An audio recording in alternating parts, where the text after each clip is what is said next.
नमस्कार साथियों, इस वीडियो के माध्यम से आप श्री कृष्णा मठ उडुपी की दर्शन यात्रा संबंधित संपूर्ण जानकारी को प्राप्त कर सकते हैं। अतः कृपया करके इस वीडियो को अंत तक जरूर देखिएगा। दक्षिण भारत की अपनी यात्रा के दौरान मैं मुर्देश्वर मंदिर के दर्शनोपरांत दिनांक 23/8/2024 को मुर्देश्वर के हाईवे वाले बस स्टैंड से महज 141 रुपये का टिकट लेके बस के माध्यम से उडुपी के न्यू बस स्टैंड पहुंच गया। मुर्देश्वर से उडुपी की दूरी 106 किलोमीटर के आसपास है और आपको उडुपी पहुंचने में 2.5 से 3 घंटे का समय लग सकता है। उडुपी के न्यू बस स्टैंड से मैं सिटी बस के माध्यम से उडुपी के सर्विस बस स्टैंड पहुंच गया। सर्विस बस स्टैंड के पास ही आपको कई होटल, लॉज तथा डोरमेट्री की सुविधा मिल जाएगी, जहां आप अपने बजट के हिसाब से आसानी से स्टे कर सकते हैं। मेरा यूके डोरमेट्री में बेड पहले से ही बुक था, जहां मुझे महज 250 रुपये में रुकने की सुंदर व्यवस्था मिल गई। डोरमेट्री से मंदिर परिसर की दूरी चंद ही कदमों की है। वैसे आपको मंदिर परिसर में भी रुकने हेतु सुंदर व्यवस्था मिल सकती है। आप वहां होटल तथा धर्मशालाओं आदि में आसानी से स्टे कर सकते हैं। उडुपी रेलवे स्टेशन से श्री कृष्णा मठ की दूरी महज 3.5 किलोमीटर के आसपास है। आप रेलवे स्टेशन से ऑटो की मदद से आसानी से मंदिर परिसर तक पहुंच सकते हैं। इसके अलावा आप रेलवे स्टेशन से थोड़ा चलकर बाहर की तरफ आते हैं तो आपको वहां से सर्विस बस स्टैंड जाने वाली बसें भी आसानी से मिल जाएगी। आप सर्विस बस स्टैंड से भी श्री कृष्णा मठ आसानी से पहुंच सकते हैं। चलिए बात करते हैं विश्व विख्यात उडुपी के कृष्णा मठ की, जहां भगवान कृष्ण जी के बाल स्वरूप को समर्पित भव्य प्रतिमा सुशोभित है, जिसे 13वीं शताब्दी के आसपास माधवाचार्य जी ने यहां स्थापित किया था। मान्यताओं के अनुसार यह वही दिव्य प्रतिमा है जिसे माता रुक्मणी जी ने द्वारका के वनों में कहीं छुपा दिया था। बाद में द्वारका में आई बाढ़ के कारण यह प्रतिमा बहकर उडुपी के मालपे बीच के आसपास पहुंच गई, जहां माधवाचार्य जी को उनके पुण्य कर्मों के कारण यह प्राप्त हुई। उन्होंने शालिग्राम से बनी इस पवित्र प्रतिमा का जल अभिषेक किया और इसे उडुपी के कृष्णा मठ में पूर्वाभिमुख रखकर स्थापित कर दिया। कालांतर में जब कनकदास जी नामक कृष्ण भक्त भगवान कृष्ण जी का आशीर्वाद लेने यहाँ मंदिर परिसर में पहुंचे तो नीची जाति का होने के कारण उन्हें मंदिर में प्रवेश नहीं करने दिया गया। वह भगवान श्री कृष्ण जी की भक्ति में लीन मंदिर परिसर के बाहर ही बैठ गए। तब एकाएक मंदिर की मुख्य दीवार में दरार पड़ गई और एक छोटा सा छेद बन गया और भगवान कृष्ण जी की पूर्वाभिमुख मूर्ति चमत्कारिक रूप से घूमकर पश्चिमाभिमुख हो गई। इस तरह भगवान ने अपने भक्त की भक्ति की लाज रखते हुए उन्हें अपने दिव्य स्वरूप के दर्शन दिए। तब से लेके आज तक सभी भक्त इसी छेद वाली कनकना किंडी से ही भगवान जी के बाल स्वरूप के दर्शन करते हैं। मैं अगले दिन अपने डोरमेट्री से चंद ही कदमों की दूरी पर स्थित श्री कृष्णा मठ पहुंच गया। वहां सर्वप्रथम मैंने मंदिर परिसर में ही मौजूद अनंतेश्वर मंदिर के दर्शन किए। 8वीं शताब्दी में बना यह भव्य मंदिर भगवान शिव को समर्पित है। मान्यताओं के अनुसार कालांतर में जहां राजा राम भोज जी को भगवान शिव ने अनंतेश्वर रूप में दर्शन दिए थे, मंदिर का आर्किटेक्चर आज भी सदियों पुरानी स्थापत्य शैली पर आधारित है। मंदिर परिसर में भगवान शिव का पुरातन शिवलिंग मौजूद है, जिसे भगवान शिव तथा विष्णु जी का प्रतीक माना जाता है। इस भव्य मंदिर से थोड़ी ही दूरी पर चंद्रमौलेश्वर मंदिर भी सुशोभित है।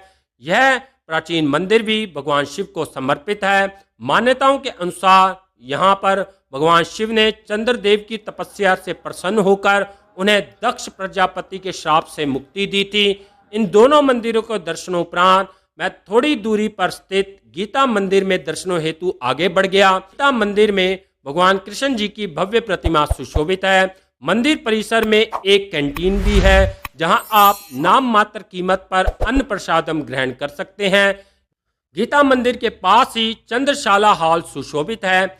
इसी हॉल के मुख्य द्वार से होकर भगत श्री कृष्ण जी के बाल स्वरूप के दर्शन करने हेतु आगे बढ़ते हैं। तो की कतार माधव सरोवर या कहें कृष्णा पुष्करणी के साथ साथ होकर आगे बढ़ती है। उडुपी मंदिर के केंद्र में सुशोभित यह वही प्राचीन सरोवर है। यहाँ माधवाचार्य जी ने सर्वप्रथम बाल कृष्ण जी की भव्य प्रतिमा का स्नान तथा अभिषेक कर उन्हें मुख्य मंदिर में स्थापित किया था। इस सरोवर के पवित्र जल का इस्तेमाल आज भी मंदिर के पुजारी कई अनुष्ठानों के लिए करते हैं। सरोवर के बीचों बीच अदृश्य सीढ़ियां मौजूद हैं जो सरोवर के मध्य में बने एक प्राचीन मंदिर की तरफ जाती हैं। इस दिव्य सरोवर के साथ साथ चलते हुए आपको विशेष प्रकार की अनुभूति प्राप्त होगी जिसे लफ्जों में बयान नहीं किया जा सकता। मुख्य मंदिर परिसर में पुरुषों को आज भी अपनी टी शर्ट उतार कर दर्शन करने हेतु आगे जाना पड़ता है। यह उस समय की प्रथा केवल जनेऊ चेक करने के लिए बनाई गई थी। खैर, आप कनकना किंडी के माध्यम से भगवान कृष्ण के बाल स्वरूप के दर्शन प्राप्त कर सकते हैं। मंदिर परिसर में ही थोड़ा आगे की तरफ हनुमान जी की सुंदर प्रतिमा तथा दूसरी तरफ माधवाचार्य जी की मूर्ति भी सुशोभित है। चंद्रशाला हॉल से बाहर निकलकर आप पुनः सीढ़ियां चढ़कर अन्न प्रसादम ग्रहण करने भी जा सकते हैं। प्रसादम हॉल में अन्न प्रसादम ग्रहण करते समय मुझे थोड़ा आश्चर्य हुआ। मेरे साथ बैठे कुछ भक्त बिना प्लेट के ही जमीन पर परोसा गया अन्न प्रसादम ग्रहण कर रहे थे। पूछने पर उन्होंने बताया वह ऐसा किसी मन्नत के पूरा होने या किसी बीमार के अच्छे स्वास्थ्य की प्रार्थना हेतु करते हैं। प्रभु जी का अन्न प्रसादम ग्रहण करने के उपरांत मैं सीढ़ियों से उतरकर थोड़ा नीचे आ गया, जहां रसोई घर के सामने 16वीं शताब्दी में निर्मित भगवान सुब्रमण्यम स्वामी जी का प्राचीन मंदिर सुशोभित है। मान्यताओं के अनुसार इस मंदिर के अंदर प्राचीन खजाना पड़ा हुआ है जो ऋषि वादिराज जी को उस समय के सुल्तान ने भेंट किया था। इस खजाने का प्रयोग केवल आपत्ति काल में ही मंदिर प्रशासन द्वारा किया जाएगा। सुब्रमण्यम मंदिर में ही सामने की तरफ समाधि हॉल भी मौजूद है जो पुरातन पुजारियों तथा अनन्य कृष्ण भक्तों के नश्वर अवशेषों को समर्पित है। चंद्रशाला हॉल के मुख्य द्वार पर राधा कृष्ण जी की भव्य प्रतिमा सुशोभित है, जहां भगत फोटो खिंचवाना नहीं भूलते। इसके ठीक बिल्कुल सामने राज मंडप मौजूद है जहां कथा कीर्तन तथा भारतनाट्यम का आयोजन किया जाता है। मैंने इस हॉल में बैठकर थोड़ी देर भगवान कृष्ण जी की बाल लीलाओं को समर्पित भरतनाट्यम का अवलोकन किया जिसे उच्च कोटि के कलाकारों द्वारा प्रदर्शित किया जा रहा था। पराया महोत्सव, यह उडुपी का एक विशेष महोत्सव है। उडुपी मंदिर के संचालन का कार्य मुख्य रूप से माधवाचार्य जी द्वारा स्थापित 8 मठों द्वारा किया जाता है। ये 8 मठ मुख्य मंदिर परिसर के आसपास ही सुशोभित हैं। प्रत्येक वर्ष एक मठ अपना कार्यकाल संपन्न होने के बाद अगले आने वाले मठ को मंदिर प्रशासन के कार्यभार का उत्तरदायित्व सौंपता है। इसी के उपलक्ष्य में पराया महोत्सव मनाया जाता है, जिसमें अगले मठ का पराया स्वामी चांदी के सिंहासन पर बैठकर मंदिर प्रशासन के कुशल संचालन का कार्यभार ग्रहण करता है। यह वही चांदी का सिंहासन है जिस पर प्रथागत में माधवाचार्य जी भी विराजमान होते थे। इस तरह मंदिर परिसर के दर्शनोपरांत अपनी दक्षिण भारत की यात्रा मंगलमय संपन्न करने के उपरांत मैं वापस अपने शहर लौट आया। इस वीडियो को अंत तक देखने के लिए आपका बहुत बहुत धन्यवाद।